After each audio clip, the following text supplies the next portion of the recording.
America ইসরায়েলের মতো শক্তিকে হরমুজ প্রণালীতে নাকানি চুবানি খাওয়াচ্ছে ইরান। আর এই শক্তি ইরান পাচ্ছে কোথা থেকে জানেন? এই হরমুজ প্রণালীর নিচেই পশ্চিমাদের জন্য সাক্ষাৎ দোজখ বানিয়ে রেখেছে খামেনির দেশ। সেই দোজখের আগুনেই জ্বলছে পশ্চিম।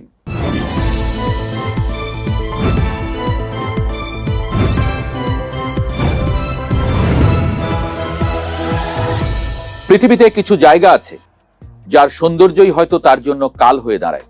মানুষ সেখানে ছুটে যায় মুগ্ধতা নিয়ে, আর ফিরে আসে ধ্বংসের বীজ বুনে।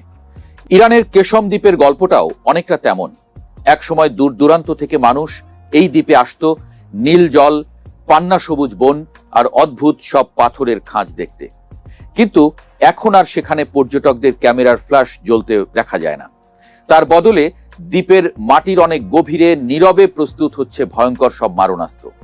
যুক্তরাষ্ট্র আর ইসরায়েল যখন তুমুল অহংকার নিয়ে ইরানে হামলা চালালো, তখন এই কেশম দ্বীপই হয়ে দাঁড়িয়েছে তাদের সবচেয়ে বড় মাথা ব্যথার কারণ। কেন? কারণ এই একটি দ্বীপই পুরো হরমুজ প্রণালীর নিয়ন্ত্রণ নিজেদের পেটের ভেতরে লুকিয়ে রেখে বিশ্ব বাণিজ্যের টুটি চেপে ধরেছে। হরমুজ প্রণালীর ঠিক প্রবেশ মুখে প্রায় 1445 বর্গ কিলোমিটার এলাকা নিয়ে ছড়িয়ে আছে এই বিশাল কেশম দ্বীপ। দূর থেকে দেখলে মনে হবে কেউ যেন সমুদ্রের বুকে একটা বিশাল পাথুরের ছিপি আটকে দিয়েছে। এই দ্বীপে বাস করেন প্রায় 1,48,000 মানুষ। তাদের বেশিরভাগই সুন্নি মুসলিম। কথা বলেন নিজেদের মিষ্টি বন্দরী ভাষায়।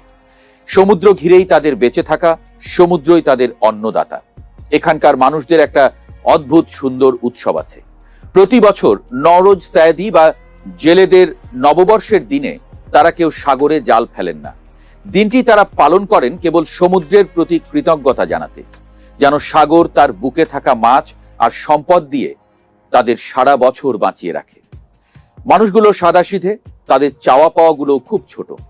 কিন্তু ক্ষমতার লোভ আর ভূরাজনীতির দাবানল এই ছোট ছোট চাওয়াগুলোকে মুহূর্তেই পুড়িয়ে ছাই করে দেয়।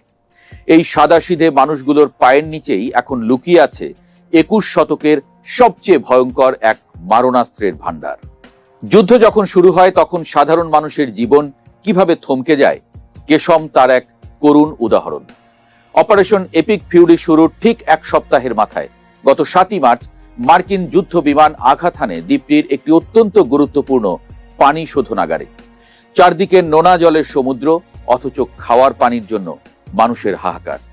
চোখের পলকে দ্বীপের 30টি গ্রামের মানুষের মিঠা পানির সরবরাহ পুরোপুরি বন্ধ হয়ে যায়। তেহরান এই হামলাকে সাধারণ মানুষের উপরে বর্বর অপরাধ বলে আখ্যা দেয়। তারা জবাব দিতেও খুব একটা সময় নেয়নি। ইরানের সন্দেহ ছিল কেশমে এই বিমান হামলা চালানো হয়েছে পার্শ্ববর্তী কোনো উপসাগরীয় দেশ থেকে। এর প্রতিশোধ হিসেবে ইরানের ইসলামিক রেভলিউশনারি গার্ড কর্পস সোজা বাহরাইনের জুফায়ের মার্কিন ঘাঁটিতে ভয়াবহ পাল্টা হামলা চালিয়ে বসে। যুদ্ধের সমীকরণটা তখন থেকেই যেন অন্যদিকে মোড় নিতে শুরু করে। সামরিক বিশ্লেষকরা এখন কেশমকে ডাকছেন ডুববে না এমন এক বিমানবাহী রণতরী বা আনসিঙ্কেবল এয়ারক্রাফট ক্যারিয়ার হিসেবে। বন্দর আব্বাস থেকে মাত্র 22 কিলোমিটার দক্ষিণের এই দ্বীপটি ক্লিয়ারেন্স প্রণালীর উপরে একচ্ছত্র আধিপত্য বিস্তার করে আছে। কেশমকে ইরান মূলত তাদের অ্যাসিমেট্রিক বা অসম নৌশক্তির প্রধান ঘাঁটি হিসেবে ব্যবহার করছে। এর মাটির নিচে মাইলের পর মাইল সুড়ঙ্গ। এই মিসাইল সিটি বা ভূগর্ভস্থ শহরের ভেতরে ঠিক কতগুলো ফার্স্ট অ্যাটাক স্পিডবোট বা উপকূলীয় মিসাইল ব্যাটারি লুকিয়ে রাখা আছে তা যুক্তরাষ্ট্রের অত্যাধুনিক স্যাটেলাইটগুলো ঠিকঠাক ধরতে পারছে না। লেবাননের অবসরপ্রাপ্ত সামরিক কর্মকর্তা এবং কৌশলগত বিশ্লেষক ব্রিগেডিয়ার জেনারেল হাসান জাউনি মনে করেন কেশমের এই ভূগর্ভস্থ নেটওয়ার্কের একটাই মূল উদ্দেশ্য হরমুজ প্রণালীর টুটি চেপে ধরা। এবং আশ্চর্যের বিষয় হলো ইরান এই কাজে অভাবনীয় সফলতা দেখিয়েছে। গত সপ্তাহেই ইরান যখন এই পথ দিয়ে যাওয়া জাহাজগুলোতে হামলার হুমকি দিল, তখন পুরো প্রণালীতে জাহাজ চলাচল কার্যত বন্ধ হয়ে যায়। বিশ্বের সবচেয়ে গুরুত্বপূর্ণ জ্বালানি পারাপারের পথ এখন স্থবির। এখন কেবল গুটি কয়েক তেলের জাহাজ অনেক দেনদরবার আর চুক্তির পর পার হওয়ার সুযোগ পাচ্ছে। ওদিকে মার্কিন প্রেসিডেন্ট ডোনাল্ড ট্রাম্প রণতরীর বহর সাজিয়ে জোর করে এই পথ খোলার চেষ্টা করছেন।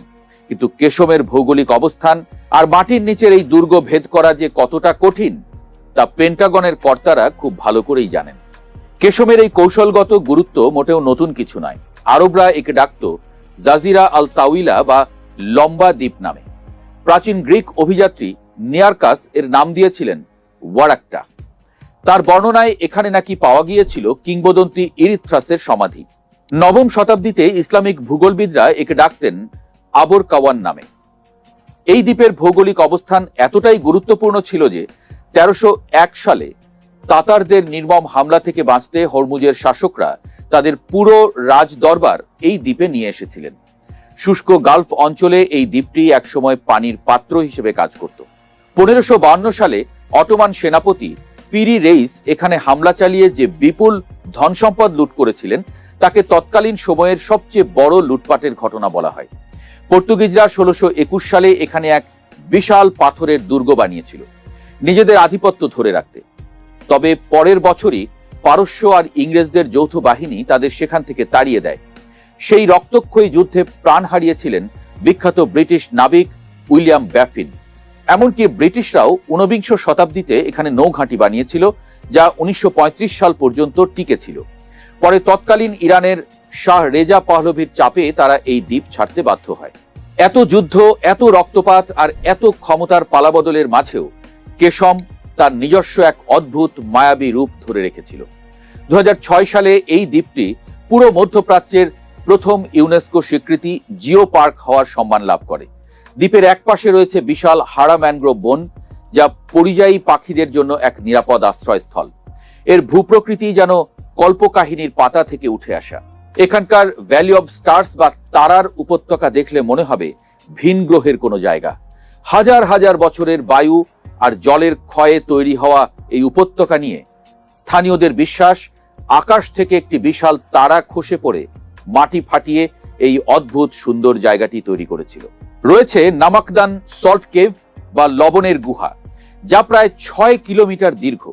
এর ভেতরের স্ফটিকগুলো কোটি কোটি বছরের পুরনো, যেখানে গালফ অঞ্চলের সবচেয়ে বিশুদ্ধ লবণ পাওয়া যায়। আর আছে চিপকো ক্যানিয়ন, লবণ আর চুনা পাথরের তৈরি এক সরু গভীর গিরিখাত, যা দেখতে অবিকল পাথরের তৈরি এক প্রাকৃতিক উপাসনালয়ের মতো মনে হয়। কিন্তু আজ এই প্রাকৃতিক উপাসনালয়ে শান্তির বদলে বাজছে যুদ্ধের দামামা। নীল আকাশ ঢাকা পড়েছে কালো ধোঁয়ায়। পর্যটকদের বদলে সেখানে এখন টহল দিচ্ছে মার্কিন নৌবাহিনীর ডেস্ট্রয়ার। কেশম এখন 21 শতকের ভয়াবহ জ্বালানি যুদ্ধের ভরকেন্দ্র। ইতিহাস বড় নিষ্ঠুর, আবার বড় বাস্তব। পর্তুগিজ, অটোমান বা ব্রিটিশদের মতো বড় বড় সাম্রাজ্য এই দ্বীপে রাজত্ব করতে এসে একসময় ঠিকই নিজেদের গুটিয়ে নিতে বাধ্য হয়েছে। সময়ের স্রোতে সাম্রাজ্য ভাঙে, নতুন পরাশক্তির জন্ম হয়। কিন্তু হরমুজ প্রণালীর বুকের এই পাথুরে দ্বীপটি শতাব্দীর পর শতাব্দী ধরে তার জায়গা স্থির করে রাখে। ইরান এবার দ্বীপটিকে তাদের সবচেয়ে বড় রক্ষা কবচ হিসেবে হাজির করেছে বিশ্ববাসীর সামনে।